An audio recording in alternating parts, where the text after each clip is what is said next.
Welcome back, everyone, to Onslaught Gaming 40K. And we have a special guest with us today, and we're going to be talking World Eaters, specifically our wish list. And hopefully, we share some commonality with you on your wish list once the World Eaters Codex finally drops. So, we're going to give you a little bit of information on what we think we might want or what might potentially come out in the Codex for World Eaters, some things that we would really love to see, including enhancements, units, hopefully some juggernauts, berserkers on juggernauts and things like that. So stay tuned. Give us 1 second. I'll introduce our special guest and we'll get right into it.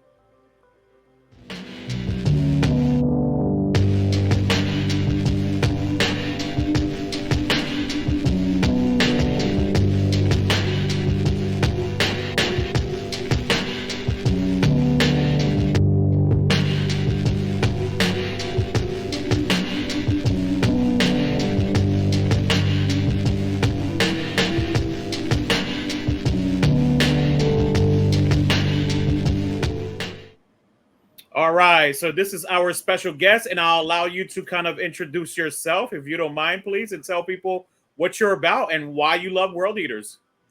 All right, yeah. Hi, I'm Daniel. I'm from Ohio. I am the best World Eaters player at Crucible by being the only World Eaters player at Crucible. I got into the army basically the moment it came out. I've always really liked the Demon Primarchs. It's how I started getting into 40K, and melee is the best phase of the game. I think shooting is for cowards, so I just decided to cut it out almost entirely if I could.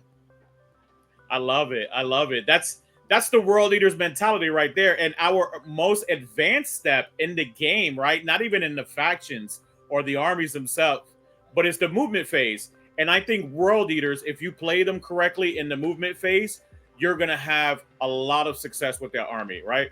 Wouldn't you agree 100%. with that, Daniel? Oh, absolutely. Yeah. I mean, the fact that even compared to like another Chaos Space Marine list, you're always going to move probably at least 2 inches faster than everything else.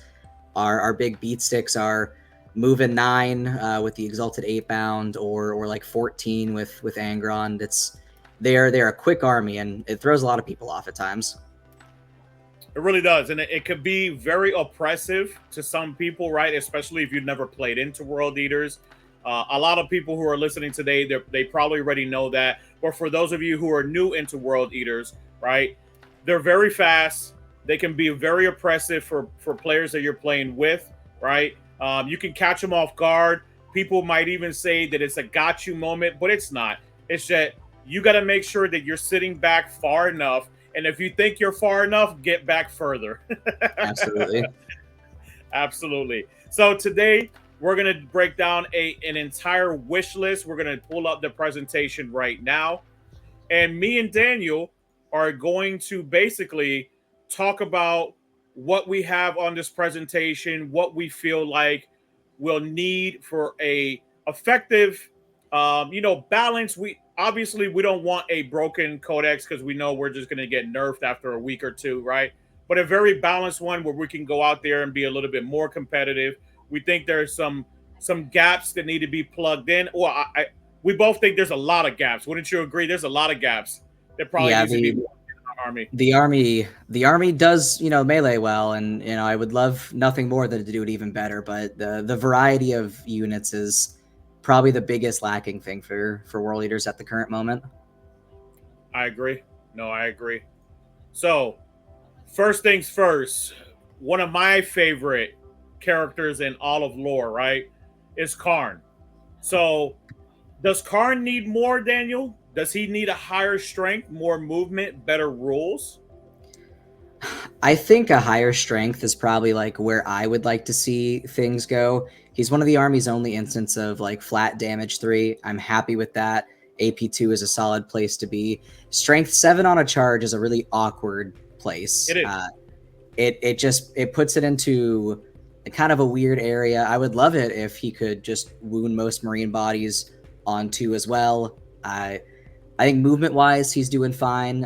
6 just to have everybody keep up with him is nice. I think strength personally is where I would like to see him even just get like a 1-point increase. I agree. The reason that I put in there higher movement, right, you see a lot of characters now, like Imperial agents have the Evasaur. You see the Solitaire for like the Harlequins and things like that. I think because of his Berserker mode, right? And Wolverine being one of my favorite characters in the Marvel Universe, I think that he should have like a Berserker movement, right? Some type of frenzying type of movement, some feeling where it plays into his lore a little bit more. Maybe he gets him if you run him by himself without being attached to something. Maybe he gets an additional D6 movement with an advance and charge by himself, right? I think that would be pretty cool. I think that would be lore accurate for him, especially him being the betrayer of all things. And blood doesn't care, the blood god doesn't care where the blood comes from as long as the blood flows, right? So I think that would be pretty cool lore wise, maybe not rules wise, but pretty cool lore wise. Legendary killer also I added onto here as well. I think it's good and should stay. Legendary killer is where he has the ability to, I believe legendary killer is where he fights on death. Correct? No, legendary killer is just reroll the hit and wound when he's leading a unit. That's right. That's right. That's right. Of Thank you one, for yeah, not full rerolls, but just of ones. correct. No, thank you for correcting me. So I think that should stay. I think that's pretty good. I think full rerolls would get a little bit obnoxious. I think that would get him nerfed very quick, right? Yeah. So I think that's just kind of a staple for him and his data sheet. The betrayer's lore appropriate, but should be different. Where the unit once per game gets maybe a full 2d6 advance, like I was talking about, or maybe a 1d6. And then if they're not in engagement range of an enemy unit, it kills a model, something like that, right? Yeah, I'd like that. Something like, yeah. I don't even think we need to like make like a leadership test. If you just want to merc a model, awesome. Because my biggest issue with that thing is I think world eaters could have some play with putting things in reserves, but if Karn is in reserves and ready to like dive bomb the board round 2 or 3, every time that he's not in engagement range in reserves, he is technically having to make those checks to see if he comes in with one less dude. He is. And then when you're putting him with like 5 dudes, right? In 2 rounds, you might be left with 3. Yeah. Right? So it makes it a little bit more of a challenge for you to try to combat different units, right? And try to take down different units. Even though he has a bunch of attacks, he's 3 damage flat, things like that. I think they should make an exception for him as well, where instead of if he hasn't fought yet, he can fight on death. I think they should make an exception for him where he gets kind of that double fight. I don't know if you played World Eaters like in 8th edition where they Berserk or 7th edition where Berserkers had double fight. They would actually fight twice. They should give that back to them, right? At least to Karn himself and allow him to fight twice in that instance where he can fight. And then if he gets killed, he can fight in return. I think that would be pretty cool. Hopefully they won't tax him too much for doing that. But I think that would be pretty cool. Also, what do you think about C? Berserker Frenzy, maybe if this model has fault, right? That's kind of what we were talking about. Maybe like Hell Brutes instead, where if he's fought a unit, right? Instead of him being attached to a unit, and just make this exclusive for him without being attached to a unit. But if he fights a unit, kills it, he can continue to fight. What's your thoughts on that? Yeah, no, like I'm 100% for it. I think with how he is right now, it really does not benefit you to fight first with him. Because if you don't end up killing on the crackback, the durability of the model is not phenomenal. I mean, he's got the 4-up invuln, which is nice, but he can die pretty quickly, especially if the rest of his guys go with him. I do think like either having him be able to do it, or maybe he gives like a fight on death to the unit that's with him as well. Something that is just like there is consequences to killing Karn and his boys if they don't kill you first. I like that. So attaching him to a unit gives them all fight on death. I like that. Okay. Thank you. Thinking out of the box. Anything else that kind of you want to think about with Karn? Any additions to him, or maybe even I don't think I added the Mo into here, but I think the Mo needs an invul save. Saying. He it always baffles me just how quickly he can die. Now the fights first is awesome, provided that you're not, it's not your charge and you're running into something else with fights first, which unfortunately does happen sometimes, but he can go down like a punk pretty quickly, which I don't think is very befitting of how much he can do. Like, even if it was just like a 5-up invul, and I'm not saying he needs a 4-up like every other, named character or generic character that the world leaders have, but just something to where if AP3 is coming in, I at least have like a better shot than a 6, or God forbid AP4 comes in. I'm just like, all right, well, he takes it. Yep. And if they precision him, right, that's the one that really sucks. Yeah. Yeah, and like, don't get me wrong, I love Epic Challenge. It's one of my favorite stratagems to just precision out a character real quick. It does not feel good when it happens to you. No, it doesn't. And having that ability innately with the Mo, right? It feels great using it, but it doesn't feel great when people use it on you, right? So yeah, especially because like he is the army's only instance, to my knowledge anyway, of fights first. So when like that goes, you're just like, well, all right, now I just gotta hope that I'm the one doing the charges here and not getting charged. Especially if we're a melee army, right? We should have multiple instances of that instead of taking multiple data sheets of him, right? We should maybe have another character that has fight first, or maybe an enhancement that gives us fight first. And we'll talk about that in a couple slides when we start talking about like war gear and enhancement. But I think that would be advantageous for us, a little bit of more flavor to our army, especially being exclusively close combat, right? Yeah. So, all right. So then on to the next one. So a lot of people have been talking about Berserker Surgeons, right? Being able to re-heal and bring back models. Maybe ought to bring back a model and heal, just like apothecaries, things like that. Or give the unit a 5-up, feel no pain. What's your thoughts on a Berserker Surgeon? Basically something that can help us out, bring our models back, maybe bring an 8-bound model back, right? Yeah. I think it would be cool. The utility would certainly be nice. Bringing back the model, I think is awesome. We're just like healing wounded guys. The 5-up feel no pain is where I get a little iffy, because if it gives it to the unit, is that something that our blessings of Khorne can then improve to a 4-up, like with the Chaos Spawn? Because Chaos Spawn with a 4-up lasts longer than they have any right to. It's my favorite thing about them. But like having that, like if I have this Berserker Surgeon slotted in with a 10-man squad and like Karn or Mo, everything having a 4-up seems like excessive for sure. But if it's just like, it gives it a 5-up or it gives it a 6-up, and if the blessing happens, then it goes to a 5-up, as with every other feel no pain modifier that we have, I think that would be like a good area for that to be in. I agree. Yeah. So basically they would start off with a 6-up, and then the blessing would give them a 5-up, just to give them a little bit more, resilience. Yeah, because then it puts it on like the same level as like those guys, or maybe even just like it gives it a 6-up. If it has it, it can improve it, but it can never be more than like a 5-up or a 4-up in some instances. Like I think having this guy with Berserkers and having that be the same baseline that Jackals have and that Exalted 8-bound have, just moving to a 5-up feel no pain, that would probably feel really good, because honestly, that's where a lot of the survivability for the army comes in, is that feel no pain. That sometimes it puts in way too much work. Sometimes you're just like, I'm rolling dice hoping for 6s here.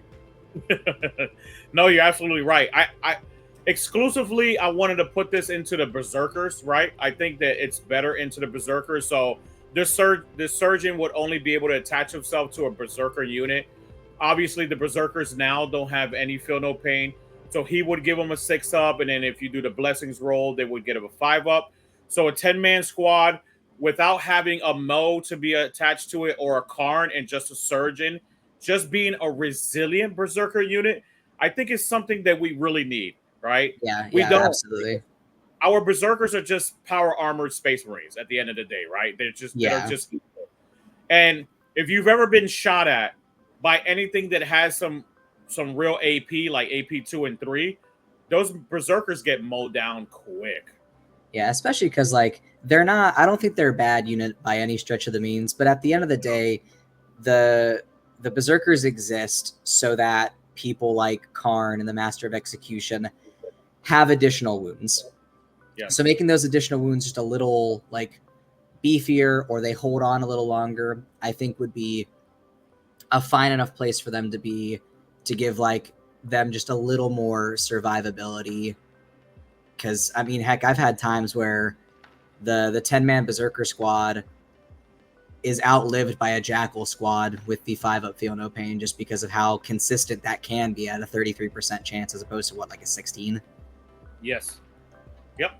No, you're absolutely right. And those jackals are pretty nasty when they have that 5-up feel no pain, right? Yeah, absolutely. They would be broken. I'm glad they're only 65, but they would be broken if they have a 5-up invul and a 5-up feel no pain. Those jackals would be broken for 65 points. Yeah, I know there was a lot of like, I don't know how serious people were considering it, but just the idea of running I think it's the Demon Prince without wings, gives a 5-up invuln across the board, and people being like, I'll just run 120 jackals and this guy in the middle of all of them to give them a 5-up feel no pain, a 5-up invuln, and they'll just move forward. And if you can kill 120 bodies, by all means, go ahead. Somebody actually did that at WCW last year, and that one guy had so many icons of Khorne, he ended up rezzing Angron because he brought, I want to say he brought 100 or 80 jackals. He brought the Lord Invocatus. He brought Lord Unjug, like 80 jackals and Angron. That's all he had in his army. He ended up bringing back Angron 4 times. Yeah, I mean, if it's... Because I don't think you can take them in 20s. I've never run them in 20s myself, but I mean, that's 8 rerolls. You could basically just continue to fish until you get what you need. It's ridiculous. And that's when the favorite of Khorne wasn't nerfed yet, too. Jeez. I know. So it was obnoxious. Obviously, Games Workshop was right there, and they witnessed it, right? Where this dude just kept on bringing back Angron, kept on bringing him back every single round. I think he died rounds 1, 2, 3, and 4, and would bring him back, 2, 3, 4, and 5. So those were the 4 times he actually brought Angron back. It was ridiculous. Just an extra almost 2,000 points that you're bringing back. Jeez. Yeah, I know. So it was definitely obnoxious. We needed that nerf, right? Like, we don't want to play a broken index. We want to play a balanced game, but we want to have a strong army as well, right? Yeah. So we want to be, not to be too greedy, but maybe just slightly, right? Maybe in the Sisters of Battle realm or in the Thousand Suns realm. Like, I would love to be within that win percentage, right? Absolutely. But they might get nerfed in a couple of days, so maybe not. I don't know. I think we're probably fine in that. I'll be interested to see if we get touched at all. I don't think so, but I'm saying I think Thousand Suns and Sisters are going to get nerfed. Yeah. I think in a couple of days they're going to definitely get nerfed. Why don't you go ahead and break down number 3, because this was one of your favorites or half of your favorites on here as well. Yeah. So until GW gives us like new biker models for Chaos, I could not care less about ever getting those. But yeah. I think the Lord Invocatus and the Lord on Juggernaut is a very iconic thing for the World Eaters army as a whole. It's a very, very cool character. It stands out. I would love to have just berserkers on Juggernauts, maybe having them have similar rules to something like a Blood Crusher from just standard demons. Because to some extent, the Lord on Juggernaut already has that. I think it's just a additional play. I'm not sure what like I would be looking for exactly in the stat line for it, but having it have like a supercharged blood surge to where, yeah, you can shoot at me, you might take out one of my guys, but I have the potential to just move 12 straight towards the closest thing to me, and chances are I'm ending with an engagement of it. So we're gonna fight, and I'll be the one who fights first. I think it's a very cool design space for them to be. Blood Surge is a really cool thing. I know some people think it's a little like gotcha, a little gamey, but it's one of those things that I always preface in my games. If you shoot these and I'm close enough, I can just end an engagement range with you. So if you're going to shoot, it needs to be at something that you're confident is going to take them out, or else I will just move into you. Especially if you have a Mo. Especially if you have a Mo, right? Absolutely. Yep. It's disgusting. My last game at Crucible with Knights, I just had the Mo and one single dude move into an Arminger, to stop them from being shot at. And the Arminger had like 5 or 6 wounds left. I'm not exactly sure what. And then Mo kind of handled it on his own. And that's really all I needed him to do. Got him on the point, killed one of the Armingers. And I honestly think it helped win me the game by probably like 5 or so points. Not like a super impactful like number, but it was a moment where I had more right than I needed to just get where I wanted, get my things protected, get them out of shooting range. So like having something like the Juggernauts, who would be a harder thing to sort of position, because I'd assume they'd have, you know, similar base size to like an Outrider or whatnot. So just having like 12d6, but I have to be more cognizant on that. And I mean, if the Lord Invocatus already gets Lance on the charge, these dudes 100% should get it too. Absolutely. Yeah, no, absolutely. And I think, yeah, like you said, I think they should get Lance too, right? A little bit of assistance there. I don't think they should go the like Lord on Juggernaut route where they're doing mortal wounds on the charge. I think that would be obnoxious. They might be stupid expensive at that point, right? I mean, I'll take it, but I don't want them to get I don't want them to get nerfed later on, right? But I think maybe if they just give them at least Lance, if they're gonna be around the Berserker strength range, right? If they're gonna be like strength 6 with Lance, that would be pretty awesome. I mean, we are the evil version of Blood Angels, kind of, right? Yeah. So we should have all that extra strength, those abilities to kind of +1 to wound, things like that, right? So I think it would be cool to kind of get a Lance on them, maybe a Blood Surge that's a 2d6, and they can just jump into a combat. It's already going to be a challenge for us, anyways, to maneuver them on the board because they're obviously going to be cavalry, right? Yeah. They're not gonna have any Kool-Aid Man abilities where they're gonna bust through walls, ruins, and things like that. So, and people might end up taking them. You know, I would assume that if they did units of these, it would be units of like 3 to 6. Yep. Right, somewhere within that realm. So if you're taking 6 with like the Lord Invo, that's 7 models that have to kind of run around a ruin. Having a Blood Surge could potentially help us get in there, stuck in there a lot quicker, right? Yeah, 100%. Yeah, I agree. So on to Berserker Jump Infantry. So this would be nice because it would give us some diversity in our army, right? Some ability to just jump out there and not having to always take advance in charge. As a World Eaters player, right? Both of us being that, we don't always want to advance in charge. Sometimes we just want feel no pain and sustain hits, right? Yeah. Maybe we have a unit that we just throw out there just to kind of impede your army from either shooting us or charging us first. You know, once again, I'm going to use an example of Blood Angels, but they have a lot of jump infantry. Space Marines have a lot of jump infantry. I think we need a little bit of Berserker love there, right? Maybe something like Havoc's being able to jump out there. Maybe we get an auto advance 6, like Storm Boys from Orcs, things like that. Having advance in charge might be a little bit broken. I don't know. Maybe if they're more than 180 points than Berserkers are, it might not be. Maybe we get advance in charge. Obviously, I would also love a Hammer of Wrath like it used to be back in the days. I don't know what it's called now. I don't actually play Space Marines. They're just Space Marines are just different colored Marines, right?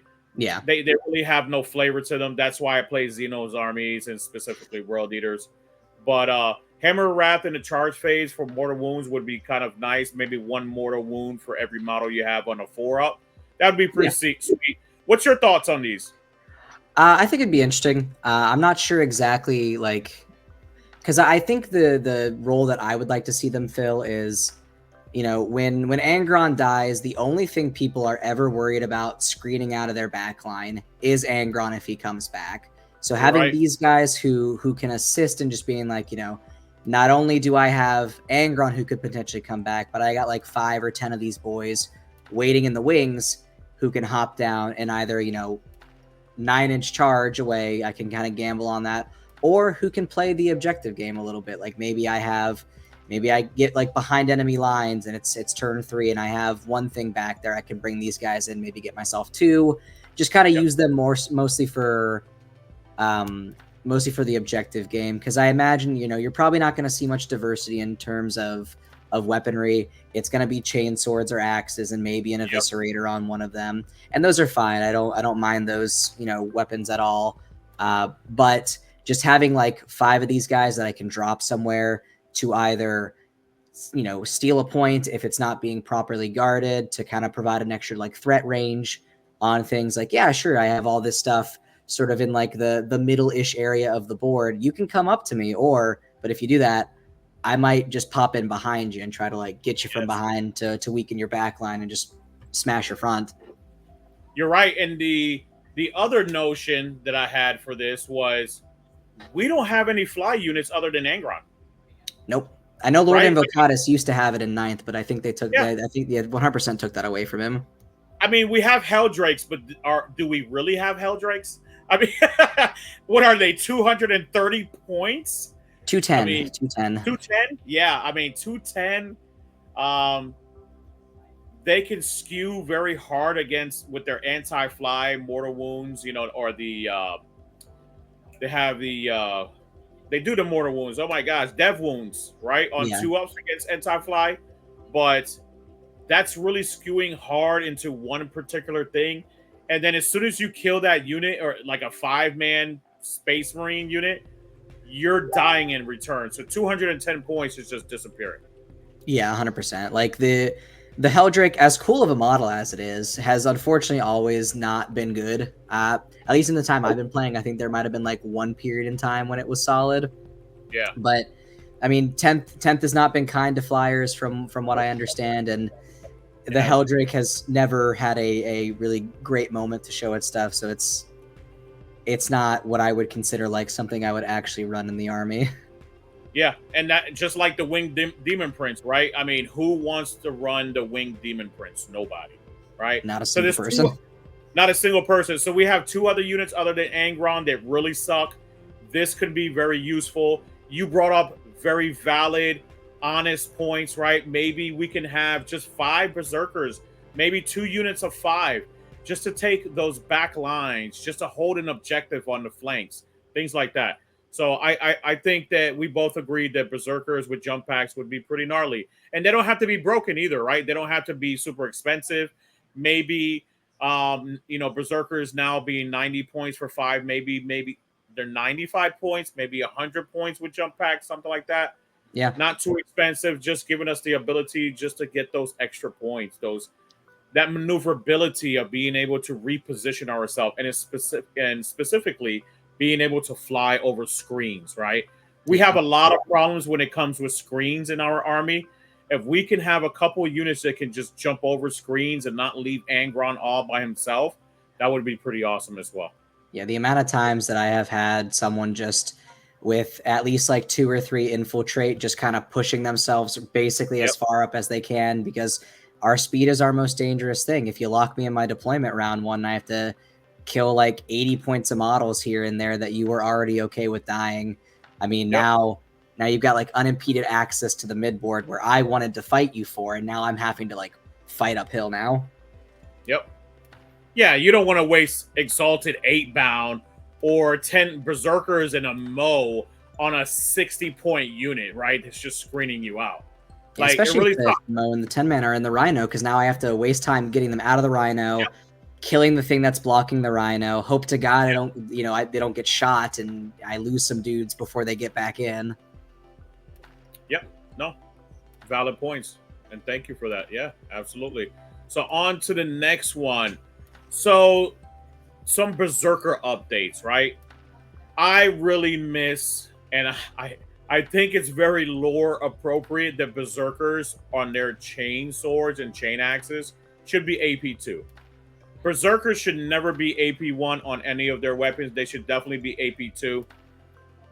They've had it before. I don't know why they took it away.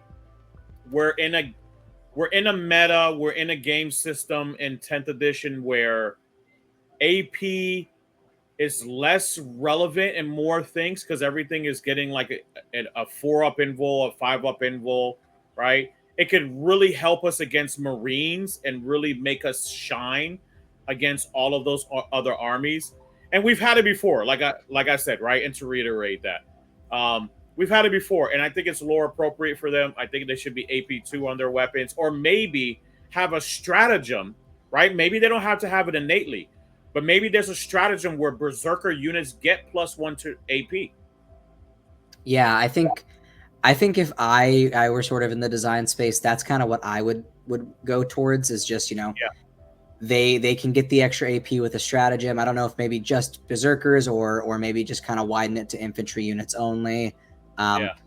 Because all that does is it pushes like exalted to AP4, so their wounding vehicles are saving on 6 now, which I think is fine. But like, Yeah. if they have it built in innately, I worry what that'll do to the points cost. I think 90 points or 180 for 10 is a really, really nice place, like price point wise, for them. So I'd be curious to see if they got this, you know, innately AP2, what that would do to their points cost. That's probably the only area that I have of worry.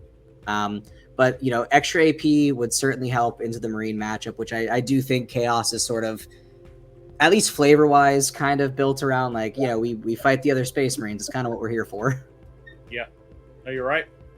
Yeah, I think stratagems would be more appropriate for them, specifically maybe towards berserkers, right? So we can actually start using our berserkers, because I think a lot of people want to really run a lot of berserkers. I want to do a full 60 berserkers one day, right? Like, I would love to do that. Maybe just Angron, a couple Moes, Karn, right? Just full infantry, not having to always take exalted 8-bound and regular 8-bound, things like that. Give us some ability to take all infantry and fight with them, right? Yeah. Also, maybe a 4-up fight on death throughout a stratagem or an enhancement to a character that's attached to the unit, right? That would be pretty sweet.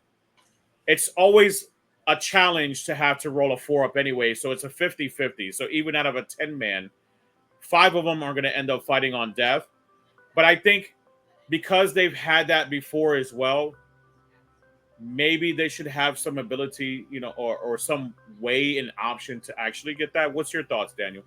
Yeah, I think that would be cool, like the as an enhancement for another character, especially because I feel like that would kind of shift up lists a little bit to perhaps like not necessarily need to go for the blessing on some things, because you know, the 4-up fight on death is an interesting blessing, but 90% of the time I'm not taking it. The only time I'm really taking it is if I'm like stuck in a melee and I'm bottom of a, or like I'm bottom of the turn, so I'm getting out like first things first. It's like, yeah, okay, you're gonna be the aggressor in this melee here. If you're charging at me, I might have a chance to take some stuff down with me for sure. But yeah, and it's usually against like Blood Angels, Space Wolves, those close combat armies, right? Yeah, yeah, and especially like having it as an enhancement means that, like, yeah, cool, like for this 10-man squad or 5-man squad, the chance is always going to be there, as opposed to me being like, all right, cool, well, do I drop the feel no pain, which the answer to dropping the feel no pain is always no. It's always drop whatever else. So like, do I drop the sustain 1 here and pick up the fight on death because I'm not confident that enough of these dudes are going to make it through to the actual combat on my end? Like, I think that would be a great place for it to end up, is just like as an enhancement for a character. And I know it's kind of doubling up on the blessings, and I really hope, I don't know about you, Daniel, but I really love the blessings of Khorne. I think it is an incredible mechanic that they've used on World Eaters. I really hope that they don't change it whatsoever. I think it makes World Eaters feel amazing. You have the option just to roll 8 dice and choose 2 abilities that you want to pick and choose throughout the game, right? Especially when you have armies out there, and I know I'm comparing apples and oranges here, right? But when you have armies out there that are like Sisters of Battle that can manipulate dice, you have Eldar that can manipulate dice. It is very cool being able to manipulate abilities, right? It's not as broken, and it gives you the tools that you need to do what you need to do that battle round. Oh yeah, absolutely. Like, you know, I always joke around that I play Yahtzee every round of 40K at least once. It's my favorite thing about them. I've got a little like tracker that I found on Etsy that specifically I can slot things into, so I know what I have active. I like that it affects literally every model. Like, I'm glad that it's not like specialized into this only affects like infantry. There are some things that I tend to not use. Like I've probably used everything on the little tracker at least once, but I never pick lethal wounds. I always think sustained is better. I'm not sure if that's like just the general agreement there, but I always like the possibility for more hits than guaranteeing that those hits go through the damage, because if I like rolling more dice. Just give me more dice to roll. The only thing that I would like to see is, depending on what detachments that they might come out with, maybe seeing some slight variation to the blessings based on the detachment that you're in. Oh, I haven't thought of that one. I like that, Daniel. I like that. That is a great idea. Yes. Some kind of variety to kind of, give more options to that detachment, like you're saying. I like that. Yeah, 100%. I like that. And you're absolutely right. Lethals and actually lethals and 4-up fight on death is actually the two that I rarely ever use. Well, yeah, because like nobody wants to waste one of their 2, maybe 3, if you're willing to spend CP on it, blessings for a 50-50. Yeah. And when it comes to like lethal hits, if I'm picking sustained or lethal, it's because I know a combat's going to happen. And if I know a combat's going to happen, Angron, an Exalted 8-bound squad, or like another character is involved in that. And I want that character, those Exalted 8-bound, to just kind of like shit out hits. I don't want to worry about like 26 dice, I'll get like this many through, but if I have like lethal on 6s, I'll get like 4 just straight to wound. No, I want to like spike my roll real hot and turn 26 into like almost 40. Yes, you're absolutely right. Well, I mean, they have a high strength already anyways, right? Being strength 14. So most of the time, they don't even need that lethal. Right? Yeah, most of the time I'm wounding on 3s for just about everything in the game, maybe 2s. I don't need to just skip to wounds, especially if I have like a regular 8-bound squad nearby. I'm already re-rolling the 1s. If you're below half strength, I'm re-rolling everything. I don't need to just confirm wounds. I need to get as many hits through as possible. And we have a stratagem that's +1 to wound against character, vehicle, and monsters. So just about anything, even including knights, we're wounding on 2s with that stratagem. Yep. So, yeah, lethal and 4-up fight on death is probably the least used. I don't know if I would like to see it go away, though. Like, I feel like maybe those 2 can be the ones that get slotted out depending on detachment. Like, if you just take standard world eaters, you get the lethal, you get the fight on death. But if you pick like one that's really heavy focused into terminators, maybe it's like some sort of additional AP on your hits going out, or some sort of like maybe like a fallback and charge thing you can slot in somewhere. Yeah, I don't know what you would change that with if you had if you took out those 2 abilities out of the blessing rolls for like a particular detachment, or if they took them out and removed them entirely, right? What would you replace that with? Maybe re-roll the blessing roll, maybe, instead of having the favorite of corn. I don't know. I don't know what that replacement would look like. Yeah, I'm not certain either. I think there's plenty of things that they can do.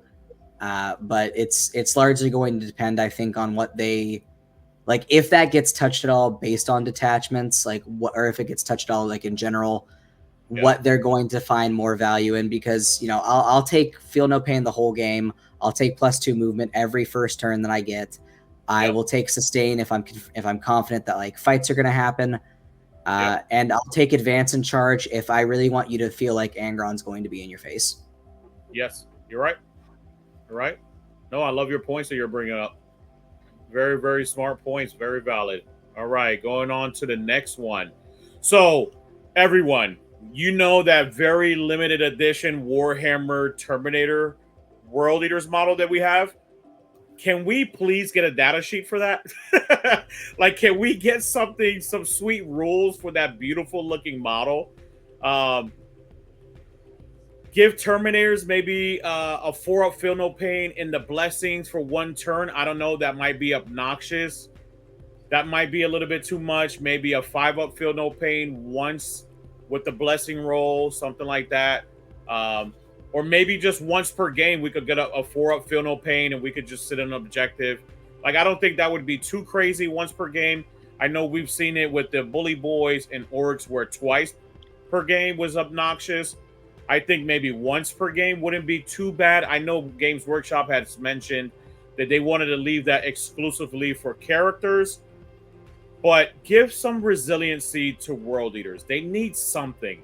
We always have the 300 effect at the end where we have all these arrows and bullets and everything coming our way, right?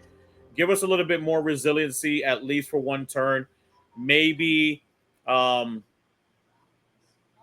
maybe the character gives them something else. Maybe the character gives them +1 AP. I don't know.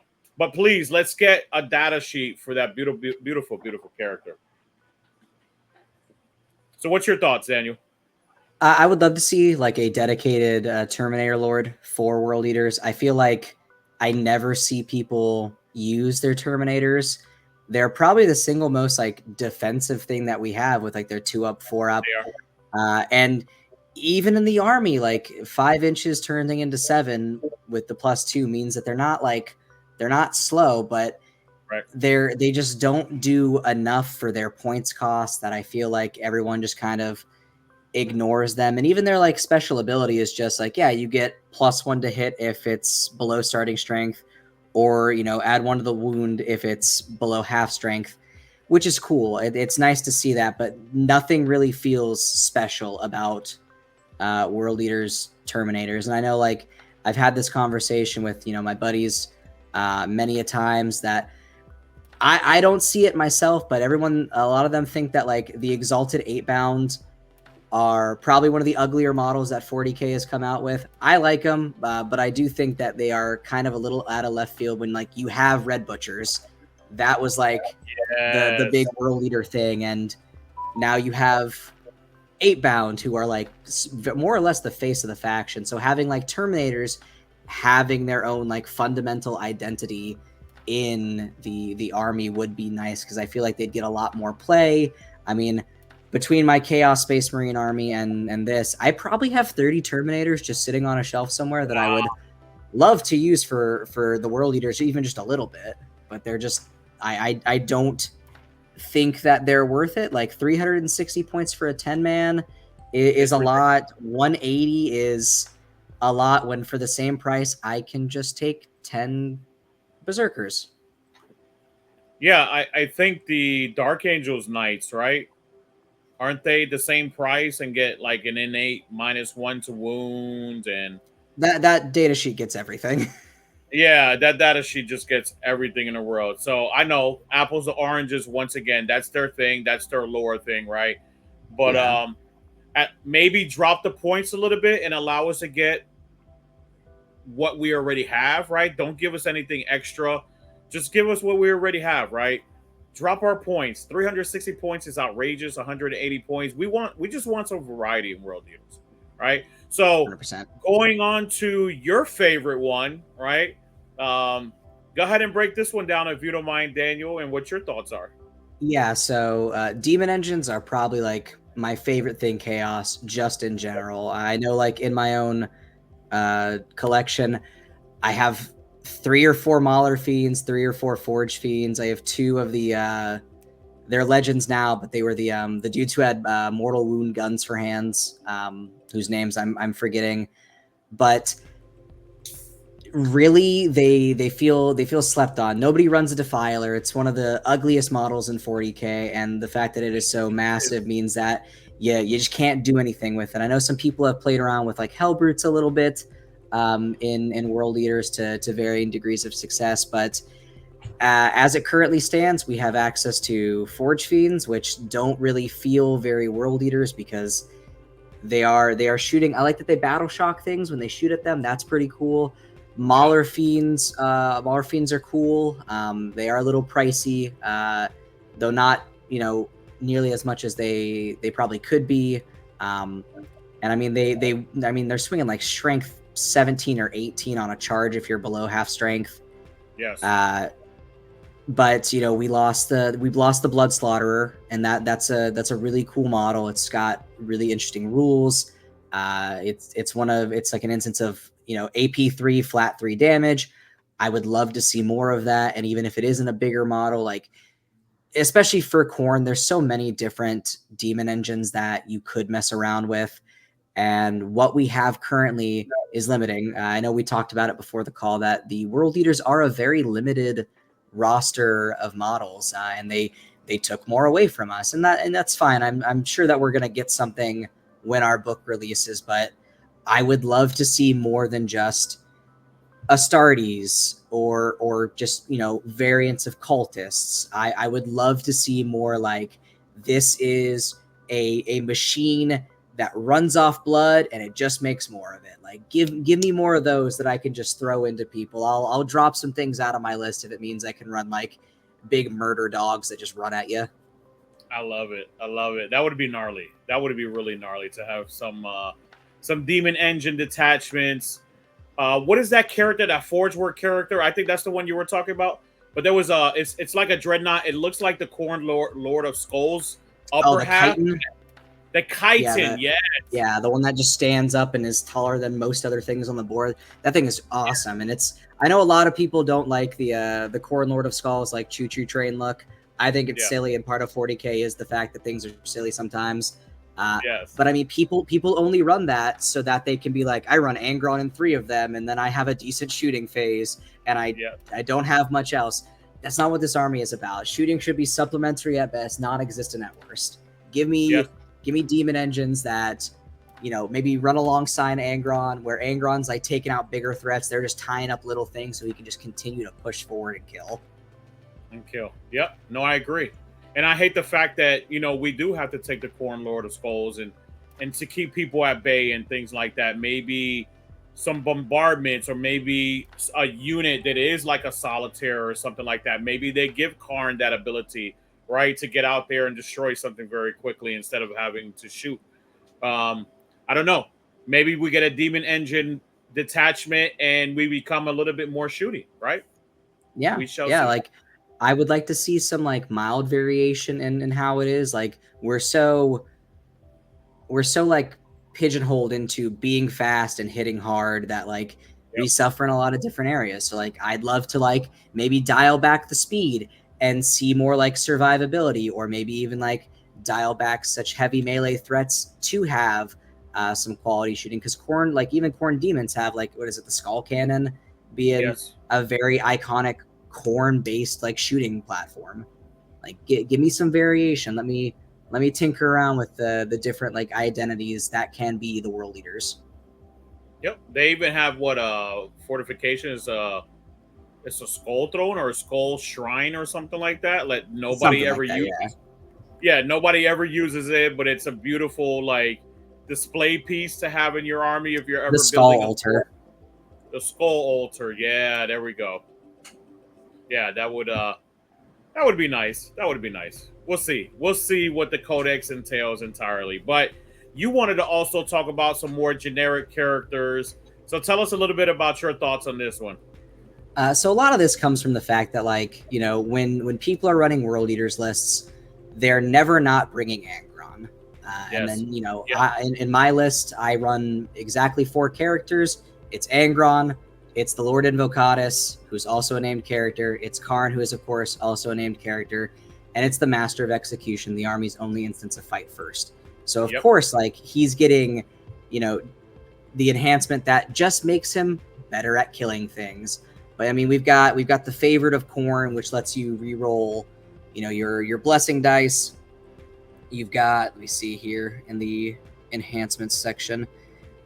You've got, you know, the Berserker Glaives, which everybody's going to pick. That's the best one by a pretty large margin.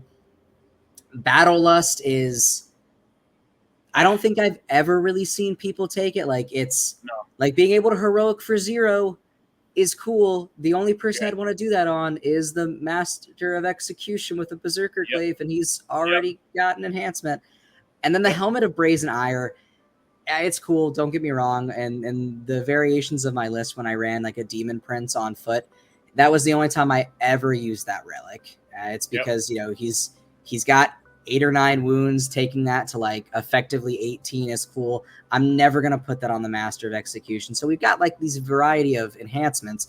People only take the one. So like give me more opportunities to slot things in that can use these that I might get more value in. Like maybe there is a foot slogging Terminator Lord who I can put the helmet of Brazen Ire on, who I can make more survivable because he's a Terminator Lord, or maybe, and I don't really think World Leaders really needs like mortal characters like how Chaos Space Marines have their Dark Commune. I don't necessarily think we need something like that, but even just like someone who is like a really cheapo character who maybe can lead Jackals, who I can slap the favorite of Khorne on, or like I can reduce CP to any stratagem in like the heroic intervention area to drop it to 0 or reduce it by 1.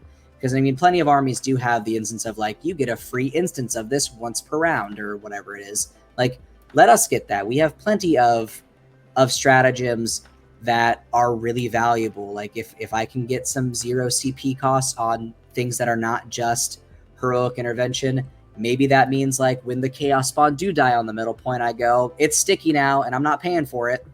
Yep. Like it just happens. Like give me more things I can use these enhancements on, because as it currently stands, Berserker Glaive is the only one of value and it only goes on the Mo because he's the only not named character that a majority of people take. Yep, because everything we're taking is epic heroes, just like you said. Every single army list, 99% of World Eaters army list always has Angron in it, right? So what I would love to see is a jump pack character. Could be a generic one, hopefully not an epic hero, right? Yeah. Jump pack character would be sweet. Just like you stated, a Jackals character or a character that can slot into a Jackals unit. Upsy downsy on a character for a Jackals unit would be super nice, where you can maybe once per game jump off the board, come back down on another objective marker and sticky it. That would help us immensely, right? And also, I know I'm wishing here, this is like throwing, this is a throw in the dark, but I would really love, I think it would be really nice lore-wise to have a 8-bound character where they can lead 8-bound units instead of a Juggernaut leading 8-bound. Like, why? Why do we have Juggernauts leading 8-bound? It becomes so challenging trying to make sure that the 8-bound are positioned in a way and staged in a way where they can go through the ruins, but that Juggernaut, that cavalry model can't, right? Yeah, like Lord Invocatus is cool and all. Yeah. And the fact that he can slot into like Berserkers or 8-bound is interesting. I never do it. It's not worth it. I'd rather give like the Exalted 8-bound a nice 6-inch scout and then have like the Lord Invocatus go off and do things on his own. Like honestly, to some degree, he is just kind of like a sacrificial piece. You have to put a lot of stuff into him with his 2-up, 4-up, 8 wounds to actually kill him. So if you want to waste that while he's just openly sitting on a point somewhere or running to a side to complete like a secondary for me, by all means. But I'm never going to run him embedded in a unit because it's just not worth it. It's not. So a nice, cheap, relatively cheap character, right? Maybe something that just has 4 to 5 wounds, 8-bound, and maybe instead of having a chain fist that's 2 damage, he has a chain fist with 3 damage to help us out a little bit with that unit. Make him relatively cheap, maybe 100, 105 points, add into and plug into one of those 8-bound units, Exalted 8-bound units, and just make that unit a little bit more resilient, right? A little bit more attacks, because we only get 26 attacks with Chain Fist. Maybe he comes with an additional 6 attacks. That wouldn't be too obnoxious, I don't think, right? So now you're looking at 32 attacks with Chain Fist and no rerolls. Just give him flat 3 damage, give him 4 or 5 wounds, and make him just like the rest of the unit. And I think that would be pretty simple. I think that would be really nice. Yeah, and like I'm not sure what like abilities he would have and what like benefits he would give to the unit, but even if he's like, I would assume he'd probably be more than a master of execution, so he's probably like sitting at like maybe like 120, somewhere in between the Lord Invocatus and the other like characters. That's still bumping that like unit cost if you're running a 6-man Exalted to like almost 500 points. So it's like, it's pricey. You're putting a lot of effort into it. People are already like really focusing on the fact that 8-bound tear up whatever you throw them into for the most part. So like I'm willing to pay like an extra 120 depending on the abilities and the fact that it'll give me like a couple additional things. Swinging at flat 3, like I think that would be a really cool design space, especially if you want the 8-bound to be sort of the unit face of the World Eaters. If it's not the Berserkers, like give them a character that stands in front and it's like that is the 8-bound character who makes them, you know, a bigger threat than they already are, or who maybe, you know, gives them the support that, you know, they normally would need, being like 6 inches again, like, you know, within Angron's range, or 6 inches of another 8-bound squad for like the reroll aura. Like give him something that maybe you don't necessarily have to be too close to everything else, so that you're kind of charging in everything at once to get the most benefit. Maybe this like seven model squad can just go off and wreak havoc somewhere while the rest of your army is off doing something else. Yeah, and it wouldn't be broken, I don't think, either, because they're still going to have a 3-up save, right? They're still going to have a 5-up feel no pain in the blessings, and they're only going to have a 5-up invul save, right? Yeah. They're only 3 wound models. They're only toughness 6. So a good player can still tech into them and really kill them efficiently, not changing much of him other than giving him additional wounds and giving him some damage, maybe an ability or two to help out the unit. And it's very pricey, just like you stated, right? Yeah. It would be very expensive, so it would be a quarter of the army. So I think in that realm would make it where maybe you only take that 6-man exalted unit of 8-bound. You no longer have to take 18 of them.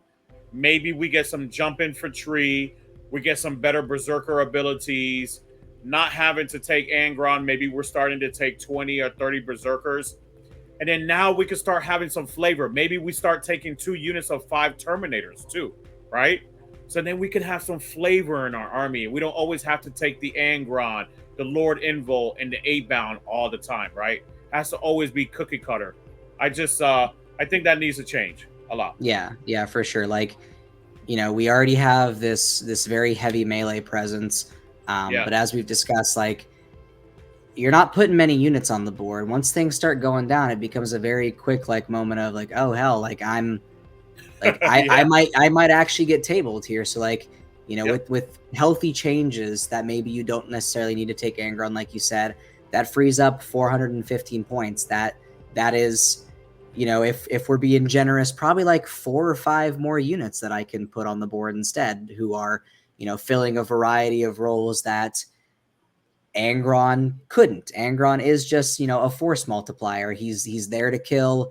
He's there to occasionally be like, you know, I hate to break it to you, I'm bringing back a 5th of my list real fast. Yeah. Like, you know, give me more opportunities to play like a more objective based game where it's like, you know, I have the bodies to go run off and do things. Like, I don't need Angron to take out like 800 points of your list before he gets shot off or finally killed by something and maybe comes back. Like, I have the tools at my disposal to make other things happen now. I agree. And then keep their maneuverability, give them, you know, they still keep the +2 movement, still keep the advance in charge, to feel no pain, to sustain hits, but allow us to get out of the realm. I mean, look, don't get me wrong. I love Angron. Angron is absolutely amazing. He is the one model in the army that punches way up. He could take care of 2 Lancer tanks together. He will kill a Land Raider in one fell swoop, right? But allow us to play the game a little bit with a little bit more flavor, right? Allow us to choose to take them in our list, and then we pay for it with expensive, semi-expensive units, right? But allow us the opportunity to play something else, right? Absolutely. Too. So, and then on to the last one. So we've been talking about a lot of things here, Daniel. Ultimately, we would love some more enhancements, more usage out of war gear and enhancements. What are you looking forward to potentially in the future with a new World Eaters Codex? Yeah, I'd love to see more instances of like variety in war gear. I feel like that's probably 10th edition's biggest failing is that you run the models as they come. You don't really change much in like your data sheet. Nobody really runs the, what is it, on the regular 8-bound. They have like nobody runs the heavy chain glaive. Yep. There's no Nobody. point in it. It's just not good. Like AP3 is cool, but like 1 damage, I'm just gonna take more berserkers. Like, give me Yep. more options. Let me have things that maybe like would necessitate, like maybe the exalted 8-bound champion doesn't get paired chain fist. Maybe he just gets like one big weapon that does do the flat 3. So we have more instances of that. That way, things that do have like a -1 to damage or whatnot don't bump those 8-bound from like hitting really hard and only dealing 1 damage. We're still getting 2 through. In terms of enhancements, I'd just like to see more things that are actually going to see use. Like I love the Berserker Glaive. Don't get me wrong; it's one of my favorite things to see. It's just solid, especially on a character like the Master of Executions, who is suddenly swinging like 7 times, strength 7 or 8, whatever it is, AP2 flat 3. Again, it's one of the few instances of that in the army. Maybe give me some things that do increase AP on like outgoing melee attacks. Maybe let me see some things that have built in, because I think there's only one unit that has fallback and charge, and it's really only the Lord Invocatus. Let me see some more things with that. Maybe I can slap that onto a character who can give that to the unit he's running. Now we have like some potential there. Like, yeah, sure, I might not have killed you, but I'll fall out of combat and charge back, and I'll benefit from the +1 to strength, +1 to attacks again. Just stuff like that, so that it doesn't feel like you're only ever going to pick the Berserker Glaive, because every option feels subpar and is probably about the same cost. Yeah, the Berserker Glaive is the most expensive. It's also the only one people use. Nobody's taking Favorite of Corn unless they're like really fishing for those, like bring back Angron. No one's taking Battle Lust. No one's taking the Helm of Brazen Iron. They're just not seeing any use. So like, maybe introduce some things that will actually see use, as opposed to me just feeling like I have one choice because I'm taking, one not named character and I want him to be better at his one role. Or like we were talking about before, right? Maybe we don't need a surgeon. Maybe we have an enhancement ability to give to a Terminator, generic Terminator, right? Or a generic character that we could just give him the ability to be a healer, right? Maybe we have a healing ability, not as great as spawns are, where they do it every command phase, but maybe once per your command phase, you can heal D3 models or D3 wounds. I'm sorry, rather, right? That would be really nice, right? Like an enhancement like that.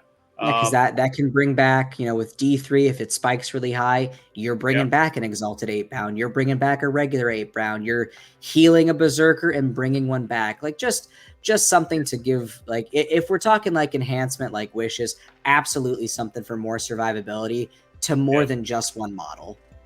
Yep. No, I agree. So this episode was very exciting. Thank you, Daniel. Daniel, you have been absolutely amazing. By the way, Daniel participated at Crucible. I fell in love with his army. I thought he was a wonderful individual as well in everything what he did throughout the weekend. He had incredible gamesmanship. He was very close to also winning Best in Sport. So thank you very much, Daniel, for everything that you did at Crucible. Thank you for participating. Thank you for being at least a single World Eaters player there, because I would have been very sad if there was 0 World Eaters players there, right? I would have been very lonely in my world.